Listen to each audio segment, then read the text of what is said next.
আজি চাওক, আমি 25-30 বছৰকাল শিক্ষাদান কৰাৰ পাছত বৰ্তমান যদিও আমাক টিউটৰ শিক্ষক হিচাপে আমাক নিযুক্তি দিছে, আমাক অতি লজ্জিত কৰিছে। আমাৰ লগত 60,000 70,000 টকা দৰমহা পোৱা শিক্ষকে যি কাম কৰে, আজি তেনে কাম ন্যূনতম মজুৰি আজি লাজৰ বিষয়, মানে অতি দুখৰ বিষয়। আৰু অসমৰ বুদ্ধিজীৱী সমাজৰ কাৰণে বা শিক্ষিত সমাজৰ কাৰণে এটা লজ্জিত বিষয়। ন্যূনতম মজুৰি দি, যি মজুৰি আপোনালোকৰ আগত ক'বলৈ আমাৰ লাজ লাগে, 10,000 12,000 টকা মাহৰ মজুৰি দি পেলাই, দৰমহা নহয় মজুৰি হিচাপে দি পেলাই আমাক 60,000 70,000 টকা দৰমহা পোৱা শিক্ষকৰ সম কাম আমাক কৰাইছে। আজি আমাক কৈছে অযোগ্য, আমাক টেট দিব লাগে। আজি তেখেতসকলে আমাক টেট দিলেহে আমি যোগ্য হ'ম। আজি চাওক, আমি BA পাছ কৰিছোঁ, হায়াৰ ছেকেণ্ডেৰী পাছ আছে, আৰু আমি DLED ডিগ্ৰীও কৰিছোঁ, যিটো নেকি ব্যক্তিগত ডিগ্ৰীত DLEDও কৰা আছে। তথাপিও সামান্য এটা অপ্ৰাসংগিক টেট আমাৰ ওপৰত জাপি দি পেলাই আমাক এই শিক্ষকৰ মৰ্যাদাৰ পৰা আমাক বিৰত ৰাখিছে। আমাক চৰকাৰে মানে সদায় আমাক প্ৰতাৰণা কৰি আহিছে, আমাক প্ৰবঞ্চনা কৰি আহিছে। আমি সেইকাৰণে অহা 5 ছেপ্টেম্বৰ তাৰিখে আমি শিক্ষক দিৱস হিচাপে পালন কৰিব লাগিছিল, যদিও আমি সেই দিনটোক আমি চৰকাৰে আমাক কৰা প্ৰতাৰণা প্ৰবঞ্চনাৰ প্ৰতিবাদ হিচাপে আমি সেইদিনা ৰাজভৱনৰ সন্মুখত আমি প্ৰতীকী অনশনৰ এটা কাৰ্যসূচী লৈছোঁ। অসমৰ ধুবুৰীৰ পৰা শদিয়ালৈকে LP আৰু ME যিমান টিউটৰ শিক্ষক আছে, সকলো শিক্ষকক আপোনালোকৰ জৰিয়তে আমি সকলো শিক্ষকক আমি আহ্বান জনাইছোঁ যে আপোনালোকে শিল ঢোল ভাঙি আপোনালোকে সেইদিনা ওলাই আহক, আৰু সেইদিনা আহোঁতে প্ৰত্যেকেই কোলা বেজ পৰিধান কৰি আমি সেইদিনাখন অনশন প্ৰদৰ্শন কৰিম। আৰু সেই অনশন প্ৰদৰ্শন অনুষ্ঠানত যাতে সকলো শিক্ষক বা টিউটৰ শিক্ষক জড়িত হয়, তাৰ কাৰণে আপোনালোকৰ জৰিয়তে সকলোকে আহ্বান জনাইছোঁ। আজি দুখৰ বিষয়, আজি চাওক, আমাৰ ভৱিষ্যত অনিশ্চিত।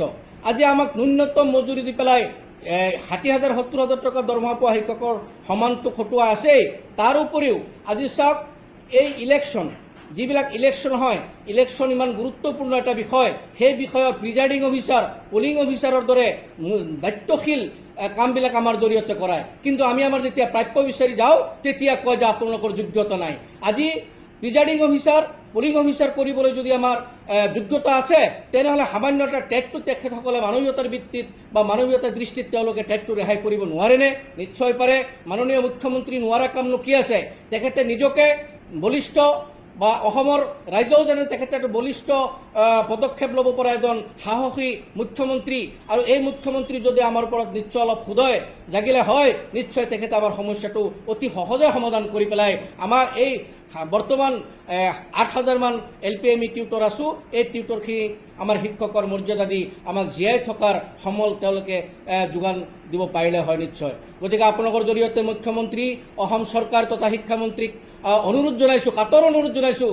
আৰু আমি একাধিক ক্ৰমে সদায় আমি অনুৰোধ জনাই আছোঁ, যিহেতু আমি শিক্ষক সমাজ, আমি বিশৃংখলতা আমি ছাপোৰ্ট নকৰোঁ, আমি কেতিয়াও অশান্তিৰ পৰিৱেশ সৃষ্টি কৰিব নোখোজোঁ। আমি খোজোঁ শান্তি হিচাপে আমি ছাত্ৰ ছাত্ৰীক যাতে এটা গুণগত শিক্ষা দিব পাৰোঁ, তাৰ ব্যৱস্থাৰ কাৰণে চৰকাৰে এটা ইতিবাচক পদক্ষেপ আমাৰ কাৰণে অতি সোনকালে লয়। আৰু বিষয় আমাৰ ভৱিষ্যত ধৰক কোনো NPS নাই, পেঞ্চনৰ ব্যৱস্থা নাই। মুখ্যমন্ত্ৰী মহোদয়ে যেতিয়া 5 ফেব্ৰুৱাৰী 2021 তাৰিখে আমাক নিযুক্তি দিছিল, তেখেতে কৈছিল, আমাৰ তাত ভিডিঅ' ৰেকৰ্ডিং নিশ্চয় আছে, আপোনালোকক যদি বিচাৰে আমি দিব পাৰিম। তেখেতে কৈছিল যে আজি আপোনালোকে নিযুক্তি পত্ৰ লৈ যাওক, লৈ যোৱাৰ পাছত যদি 1 মাহৰ ভিতৰতো বা 1 দিন পাছতো যদি কোনোবাই মৃত্যু হয় আৰু কোনোবাই ৰিটায়াৰ্ড কৰে, আপোনালোকক 10 লাখ টকাৰ গ্ৰেচুইটি দিয়া হ'ব। কিন্তু সেই প্ৰতিশ্ৰুতি আজি ফুটকাৰ ফেন হ'ল। আজি চাওক, এই মন্ত্ৰী বিধায়কসকলে 5 বছৰৰ কাৰণে তেখেতসকলে মন্ত্ৰিত্ব বা বিধায়ক হৈ পেলাই ৰাইজৰ ভোটত, আৰু তেওঁলোকৰ ভৱিষ্যত নিশ্চিত কৰাৰ কাৰণে 50 লাখ কোটি কোটি টকাৰ ছাবচিডিৰ অনুদান তেওঁলোকৰ লাগে ভৱিষ্যত নিশ্চিতৰ কাৰণে। আজি আমি 25-30 বছৰ কাল এই বিনা বেতনে শিক্ষাদান কৰি সমাজৰ মানৱ সম্পদ গঢ় দিয়াৰ ক্ষেত্ৰত আমি আগভাগ লোৱাৰ পাছতো আজি আমাৰ ভৱিষ্যত অনিশ্চিত। আজি আমাৰ পৰা প্ৰায় 20%, প্ৰায় 2,2500 মান শিক্ষক ৰিটায়াৰ্ড হৈছে, বহুতে চিকিৎসাৰ অভাৱত মৃত্যুবৰণ কৰিছে। তেখেতসকলে আজি শূন্য হাতে চকুৰ পানী টুকি টুকি আজি তেওঁলোকে বিদায় ল'বলৈ বাধ্য হৈছে। গতিকে আজি আপোনালোকৰ জৰিয়তে, অসমৰ সংবাদ মাধ্যমৰ জৰিয়তে অসমৰ বুদ্ধিজীৱীসকলক আৰু অসমৰ বিভিন্ন সংগঠন, ছাত্ৰ সংগঠনসকলক আৰু অসমৰ গোটেই ৰাইজক আমি আপোনালোকৰ জৰিয়তে অৱগত কৰিব খুজিছোঁ যে আমাৰ যি সমস্যা, এই সমস্যা সন্দৰ্ভত যাতে সকলোৱে মাত মাতে, আৰু এই দাবীবিলাক যাতে সকলো তৰফৰ পৰা যায় আৰু চৰকাৰ বাধ্য হয়। আৰু আশা ৰাখিম চৰকাৰে এই চৰকাৰৰ যিহেতু একদম অন্তিম সময়, আমি একাধিক্ৰমে গণতান্ত্ৰিক আন্দোলন কৰাৰ পাছতো কোনো আন্দোলনকে তেখেতসকলে কেৰেপ কৰা নাই, অথচ আমাক বাৰে বাৰে প্ৰতাৰণাৰ প্ৰবঞ্চনাৰ বলি কৰিছে, চৰকাৰী ৰঙাভিটাৰ পেছত পেলাই আমাক জীৱন ধ্বংস কৰিছে। গতিকে অতি কাতৰেৰে আমি আহ্বান জনাম, চৰকাৰক অনুৰোধ জনাম যে হে মাননীয় মুখ্যমন্ত্ৰী মহোদয়, হে মাননীয় অসম চৰকাৰ, হে মাননীয় অসমৰ শিক্ষামন্ত্ৰী মহোদয়, আমাৰ জীৱনৰ প্ৰতি লক্ষ্য ৰাখি আমাৰ জীৱনৰ ভৱিষ্যত নিৰাপত্তা ৰাখি আমাক টিউটৰৰ পৰা শিক্ষকৰ মৰ্যাদা দিয়ক আৰু উপযুক্ত দৰমহাৰে আমাক ৰেগুলাৰ স্কেল পে দৰমহা দিয়ক আৰু আমাৰ ভৱিষ্যত নিশ্চিতৰ কাৰণে আমাৰ পেঞ্চনৰ ব্যৱস্থা কৰক আৰু যিসকল ৰিটায়াৰ্ড হৈছে আৰু হ'বলৈ গৈ আছে তেখেতসকললৈ 10 লাখ টকাৰ যিটো গ্ৰেচুইটি আপোনাৰ মুখেৰে প্ৰতিশ্ৰুতি দিছিল, সেই প্ৰতিশ্ৰুতি ৰক্ষা কৰক। আৰু আমাৰ যিসকল শিক্ষক আমি বৰ্তমান আছোঁ টিউটৰ হিচাপে, এই শিক্ষকসকলৰ 25-30 বছৰৰ অভিজ্ঞতাক মান্যতা দি পেলাই টেট ৰেহাই কৰক। অন্যথা মানৱীয়তা দৃষ্টিত যদি আপোনালোকে পাৰে, যদি টেট পাতিবই লাগে, মানৱীয়তা দৃষ্টিত এটা টেটৰ ব্যৱস্থা অতি সোনকালে 1-1.5 মাহৰ ভিতৰত অতি সোনকালে পাতি পেলাই সকলোকে এই টেটত উত্তীৰ্ণ কৰাৰ ব্যৱস্থা আপোনালোকে কৰক। অন্যথা আমাৰ জীৱন ধ্বংস। গতিকে আপোনালোকৰ জৰিয়তে অসম চৰকাৰক অনুৰোধ জনাইছোঁ যাতে অতি শীঘ্ৰে আমাৰ এই ব্যৱস্থাটো কৰে। আৰু আমি অহা 5 ছেপ্টেম্বৰ তাৰিখে যিটো অনশন কাৰ্যসূচী লৈছোঁ, প্ৰতীকী অনশন, সেই অনশনত যাতে অসমৰ LP আৰু ME যিমান টিউটৰ শিক্ষক আছে সকলো যাতে আহি পেলাই আমাৰ এই অনশন কাৰ্যসূচী সফল কৰে আৰু চৰকাৰৰ দৃষ্টি আকৰ্ষণ কৰে।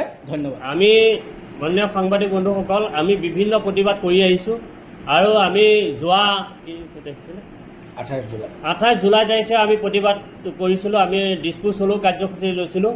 সেই কাৰ্যসূচী লওঁতে আমাৰ প্ৰতিবাদস্থলীৰ পৰাই আমাক এৰেষ্ট কৰি পেলাই লৈ গুচি গ'ল। আমাৰ লগত আমাক এৰেষ্ট কৰি পেলাই আমাক গোটেই আমাৰ টিউটৰসকলক নি পেলাই আমাক আপোনাৰ মানে বেটেলিয়ান কেম্পৰ ভিতৰত নি পেলাই আমাক সকলোকে বন্দী কৰিলে। বন্দী কৰি পেলাই আমাক 4:30 বজালৈকে তাত ৰখাই পেলাই আমাক কোনো চৰকাৰী পক্ষ মানুহে আমাৰ লগত কোনো ধৰণৰ আলোচনা নকৰিলে বা একো কথা নাপাতিলে, আজিলৈকে নকৰিলে। শেষত পুলিচৰ বিষয়া এজনে আহি পেলাই আমাৰ মেম'ৰেণ্ডামখন নিলে আৰু নি পেলাই তেখেতে ক'লে যে এই মেম'ৰেণ্ডামখন আপোনালোকে আমি চৰকাৰ পক্ষত অৰ্থাৎ আমি মুখ্যমন্ত্ৰী চেলত আমি এইটো দিম আৰু দিয়াৰ পিছত আপোনালোকৰ লগত আলোচনা কিবা হ'লে হ'ব, সেই বুলি কৈ পেলাই আমাক লৈ গুচি গ'ল। মানে আমি যে আন্দোলন কৰোঁ, আমাৰ সেই আন্দোলনত কোনো ধৰণৰ চৰকাৰী পক্ষ মানে চৰকাৰৰ পিনৰ পৰা আমাক সহায় নাই। আৰু যদিও সহায় জনায়, কোনোবা এদিন যদি আমি আজিলৈকেতো বহুতটা আন্দোলন কৰিছোঁ, তাৰ মাজতে 2-এটা আন্দোলনত আমাক মাতি লৈ গৈছে, আমাক শিক্ষামন্ত্ৰী ডাঙৰীয়া আমাক মাতি লৈ গৈছে। আমি যদিও মুখ্যমন্ত্ৰী মহোদয়ক আমি হস্তক্ষেপ বিচাৰোঁ, মুখ্যমন্ত্ৰী মহোদয় কিন্তু আজি 5টা বছৰ আজিলৈকে আমাক কোনো কাৰণতে তেখেতে লগ দিয়া নাই। আমি তেখেতৰ মানে নিজা চেলত আমি বহুত পিটিশ্যন কৰিছোঁ, আমি তেখেতক লগ পাবলৈ কেইবাবাৰো কৰিছোঁ পিটিশ্যন, কিন্তু কোনো পিটিশ্যনৰ সহায় নাই।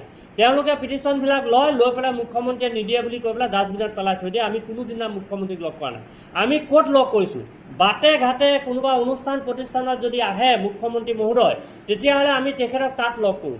তেখেতক তাত লগ ধৰি পেলাই আমি কথাখিনি কওঁ। তেখেতে তাত লগ ধৰিলে কথা চিন্তা কৰি পেলাই গাত ঢকিয়াই পেলাই কয় আপোনালোকৰ কাম হৈ গ'ল, চিন্তা কৰিব নালাগে, আপোনালোকৰ হৈ যাব। কি হৈ যাব সেইটো কোনো ফাইনেল নাই। সৌ সিদিনাখন কামপুৰলৈ আহিছে, সৌ সিদিনাখন আপোনাৰ ৰাঙলুলৈ আহিছে, আমি তাতো লগ কৰিছোঁ। লগ কৰোঁতে তেখেতে কেৱল গাত ঢকিয়াই পেলাই তেখেতৰ এটা ইম'চনেল ক্ৰিয়েট কৰাৰ এটা তেখেতৰ ব্যৱস্থা আছে। তেখেতৰ হাতকেইখনৰ এনেকুৱা এটা ব্যৱস্থা যে কাক হাত দিলে ক'ত দিলে মানে কেনেকৈ ইম'চনেল ক্ৰিয়েট কৰিব পৰা যায়, কাৰ মন সন্তুষ্ট কৰিব পৰা যায়, এই কেপাচিটিটো আছে কাৰণে তেখেত আচলতে অসমৰ বলিষ্ঠ পদক্ষেপ গ্ৰহণ কৰা এজন মুখ্যমন্ত্ৰী হৈ আছে। আৰু তেখেতে এই ধৰণে কামখিনি কৰে। আমি বিভিন্ন জেগাত লগ কৰিবলৈ যাওঁ, লগ কৰিলে তেখেতে আমাক হাত বুলাই পেলাই কয় আপোনালোকৰ কাম হৈ আছে, চিন্তা কৰিব নালাগে, বাবাহঁত হৈ যাব, একো চিন্তা কৰিব নালাগে, কাম হৈ আছে। কি হৈ আছে? একোডাল নাই। তাৰপিছত গৈ পেলাই শিক্ষামন্ত্ৰীক লগ কৰিব, শিক্ষামন্ত্ৰী একেই, তেখেতেতো কৰিব পৰা একো নাই। তেখেত আমাৰ মানে এনেকুৱা, তেখেত আমাৰ গাৰ্জেন, যদিও গাৰ্জেন হিচাপে তেখেতৰ মানে ইচ্ছা আছে যে এই মানুহখিনিক মই কিবা এটা কৰি পেলাই ব্যৱস্থা এটা কৰি পেলাই কামটো কৰি দিওঁ, কিন্তু তেখেতে কৰিব নোৱাৰে। তেখেতে আমাৰ মুখত কথাখিনি ঠিকেই কয়। তেখেতে আমাক কয় যে আপোনালোক জীৱন্ত শ্বহীদ, আপোনালোকক আচলতে চৰকাৰে জীৱন্ত শ্বহীদ কৰিলে, গতিকে তেনেধৰণে দুখ প্ৰকাশ কৰে। আমাৰ কথাখিনি গোটেইখিনি লৈ পেলাই আমাৰ লগত আলোচনা কৰোঁতে কয় হয় আপোনালোককতো এতিয়া টেটৰ কোনো প্ৰয়োজনীয়তা নাই, আপোনালোককতো এতিয়া 25-30 বছৰ চাকৰি কৰা আপোনালোকৰ অভিজ্ঞতা আছে, তাৰপিছতো এনেধৰণে কিয় কৰিছে, আচলতে আপোনালোকক জীৱন্ত শ্বহীদ কৰিছে। এই কথাখিনি আমাৰ লগত সহযোগিতা কৰি শিক্ষামন্ত্ৰী ডাঙৰীয়াই প্ৰত্যেক দিনে যেতিয়া লগ কৰিবলৈ যাওঁ তেখেতে আমাৰ লগত আলোচনা কৰি কথাখিনি বুজ বাজ লয়। বিভাগৰ মানুহ মাতি আনি পেলাই তেখেতে আমাৰ লগত বহাই কথাখিনি আলোচনা কৰে, কিন্তু ফুটুকা ফেন লাষ্ট টাইম 0। লাষ্ট টাইম মুখ্যমন্ত্ৰীৰ লগত আলোচনা কৰিম বুলি কৈ পেলাই কথাটো শেষ হৈ যায়। ইয়াৰ আগত আমি 28 তাৰিখৰ ঠিক আগত আমি যেতিয়া কাৰ্যসূচী গ্ৰহণ কৰিছিলোঁ, তাৰপিছত আমাক শিক্ষামন্ত্ৰী ডাঙৰীয়া মাতি লৈ গৈছিল। মাতি লৈ গৈ পেলাই আমাৰ সমস্যাসমূহ বুজ ল'লে, আৰু বুজ লৈ পেলাই তেখেতে ক'লে ঠিক আছে আপোনালোকৰ এই কথাখিনি আপোনালোকৰ টেট ৰেহাই দিয়াৰ ক্ষেত্ৰত মই নিজেতো একো সিদ্ধান্ত ল'ব নোৱাৰোঁ, তথাপিও মই কেন্দ্ৰীয় মন্ত্ৰীলৈ মই এই কথাখিনি লিখিম, চিঠি লিখিম, আৰু চিঠি লিখি পেলাই আপোনালোকৰ ইয়াৰ প্ৰতি কিবা এটা ব্যৱস্থা। তাৰ আজিলৈকে কিন্তু তাৰ কোনো একো কথা নাই। আলোচনা কৰিলে কেৱল ভুৱা প্ৰতিশ্ৰুতি। আৰু মুখ্যমন্ত্ৰী মহোদয়ক আমি আজিলৈকে কোনো কাৰণতে লগ কৰিব পৰা নাই। তেখেতে আমাক কিয় লগ নকৰে, ইয়াৰ অন্তৰালত তেখেতৰ কি অভিসন্ধি আছে আমি নাজানো। কিন্তু তেখেতে যেতিয়া এপইণ্টমেণ্ট লেটাৰ আমাক দিছিল 2021 চনৰ 5 ফেব্ৰুৱাৰী তাৰিখে আমাক যেতিয়া এপইণ্টমেণ্ট দিছিল, তেখেতে তেতিয়া গলা ফুলাই কৈছিল যে আজি আপোনালোকে এপইণ্টমেণ্ট লেটাৰখন লওঁতে আপোনালোকে টান পাব, দুখ পাব, মনত অন্তৰত কষ্ট পাব, কিন্তু আজি আপোনালোকে এপইণ্টমেণ্ট লেটাৰখন লওক, আপোনালোকে এটা টেকৰ ভিতৰত সোমাই লওক। এই টেকৰ ভিতৰত সোমাই লোৱাৰ পিছত আপোনালোকক পৰ্যায়ক্ৰমে আপোনালোকৰ সম্পূৰ্ণ কোৱালিফিকেশ্যন চাই আপোনালোকক টিচাৰৰ মৰ্যাদা প্ৰদান কৰা হ'ব। তেতিয়া কিন্তু কোনো টেট লাগিব, কিবা লাগিব একো কোৱা নাই। তেখেতে তেতিয়া এটা কথা কৈছিল যে প্ৰফেচনেল কোৱালিফিকেশ্যন লাগিব, আৰু প্ৰফেচনেল কোৱালিফিকেশ্যন বুলি ক'লে আমি কি বুজি পাওঁ? আমি DLED বুজি পাওঁ। আমি প্ৰফেচনেল কোৱালিফিকেশ্যনক যে DLEDৰ বাদেও টেটটোক প্ৰাসংগিকতা কৰি থৈছে, সেই কথাটো আমি তেতিয়া আমাক মুখ্যমন্ত্ৰী মহোদয়ে কোৱা নাছিল, আৰু একো কথা তেতিয়া নাছিল। যদি প্ৰকৃততে টেট লাগে, যদি প্ৰকৃততে DLED লাগে, যদি এই গোটেই ক্ৰাইটেৰিয়াকেইটা হ'লেহে এজন শিক্ষকৰ যোগ্য ব্যক্তি হ'ব পাৰে, তেতিয়াহ'লে আমাক সেই সময়ত এপইণ্টমেণ্ট কিয় দিছিল? আমাক টিউটৰ সজাই আভুৱা কিয় মাৰিলে? তেতিয়াই অসম চৰকাৰে কৈ নিদিলে কিয় যে আপোনালোকৰ যোগ্যতা অভাৱ, আপোনালোকৰ যোগ্যতা নাই, আপোনালোকে যদিও ৰাইজে স্থাপন কৰা বিদ্যালয় পাতি পেলাই শিক্ষকতা কৰিছে, তথাপিও সেইখিনিক আমি স্বীকৃতি দিব নোৱাৰিম, সেই শিক্ষকসকল যোগ্য নহয়, গতিকে আপোনালোকৰ কাম কৰিব আমি নোৱাৰোঁ। তেতিয়াই আমাক নকৰিলে কিয়? আভুৱা মৰা কথা কৈ আমাক বৃহৎ এটা পেণ্ডেল বনাই বহুত হাজাৰ মানুহ গোটাই, প্ৰায় 15,000 মানুহক গোটাই পেলাই, সেই 15,000 মানুহক গোটাই আস্ফালন কৰি পেলাই, মই ইমান মানুহক এপইণ্টমেণ্ট দিছোঁ বুলি কৈ যিটো আস্ফালন কৰি অসমত হৈচৈ সৃষ্টি কৰিলে, কিন্তু সেই এপইণ্টমেণ্ট লেটাৰখন যে সম্পূৰ্ণ মানে প্ৰতাৰণামূলক এপইণ্টমেণ্ট লেটাৰ, সেইটো কথা আমি আজিৰ তাৰিখত আমি বুজি পাইছোঁ আৰু আমি বুজিছোঁ। আৰু এই একেখিনি কথা সেই সময়ত এপইণ্টমেণ্ট দিয়ক আমাক ৰাইজে, যেতিয়া আমি এপইণ্টমেণ্ট লেটাৰ পাইছিলোঁ তেতিয়া আমাৰ ৰাইজে বহুত আনন্দ কৰিছিল যে আমাৰ এই কষ্ট পোৱা শিক্ষকসকলে আজি যোগ্যতা পালে। কিন্তু ৰাইজে সেইখিনি সময়ত আনন্দ পোৱা এই কথাটো সম্পূৰ্ণ যে এটা ভুৱাভাৱে আমাক এই কামখিনি কৰিলে, তাৰ কাৰণে ৰাইজে কিন্তু আজিলৈকে জনা নাই।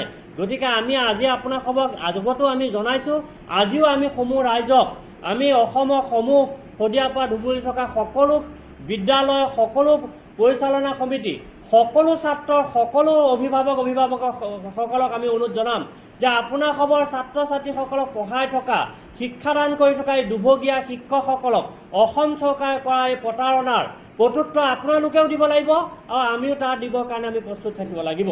গতিকে আমি আপোনালোকৰ জৰিয়তে অসমৰ শদিয়াৰ পৰা ধুবুৰীলৈ সকলো আমাৰ অভিভাৱক অভিভাৱিকা, আমাৰ ছাত্ৰ ছাত্ৰীসকল আৰু আমাৰ ৰাইজক, আমাৰ শুভাকাংক্ষীসকলক সকলোকে আমি অনুৰোধ জনাম, আমাৰ এই সমস্যাটো সমাধান কৰাৰ ক্ষেত্ৰত আপোনালোকেও মাত মাতক, আৰু আমাৰ লগত সহযোগিতা কৰি আমাক শিক্ষকৰ পূৰ্ণ মৰ্যাদা যাতে অসম চৰকাৰে দিয়ে, তাৰ কাৰণে ব্যৱস্থা কৰিবৰ কাৰণে আমি অনুৰোধ জনাম।